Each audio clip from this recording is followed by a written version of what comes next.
3 তারিখ অর্থাৎ পরশুদিন বেলা 11টার দিকে আমার ফোনে একটি কল আসে।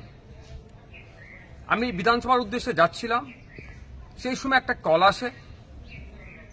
কলটা রিসিভ করার পরে রীতিমতো আমাকে শাসানি দেওয়া হয়, আমাকে হুমকি দেওয়া হয়, আমাকে মেরে ফেলবে, আমাকে খুন করবে, আমার গলা কেটে নেবে, আমি কেন বাড়াবাড়ি করছি, আমি নাকি মমতা ব্যানার্জিকে হারাতে চাইছি, এই ধরনের একাধিক কথা বলে, যেটা আমাকে থ্রেট দেওয়া হয়, প্রাণনাশের হুমকি দেওয়া হয়।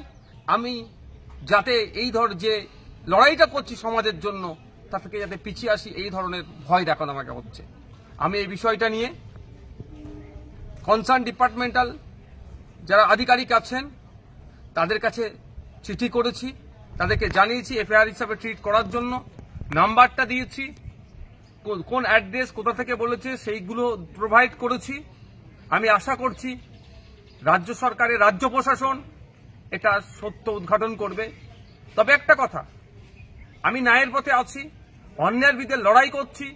তিলোত্তমা থেকে শুরু করে সাবির মল্লিকের যেভাবে হরিয়ানাতে পিটিয়ে খুন করা হলো তার বিরুদ্ধে কথা বলেছি, আবু সিদ্দিক হালদার, শিকারি মোড়া, বিভিন্ন ইস্যুতে যেভাবে মাঠে ময়দানে লড়াই করছে এবং বিধানসভার মধ্যে কথা বলছি, অনেকের কি গাপ্ত দেওয়া হচ্ছে, আমাকে থ্রেট দেওয়া হচ্ছে, আমাকে কি চুপ করে যেতে বলা হচ্ছে?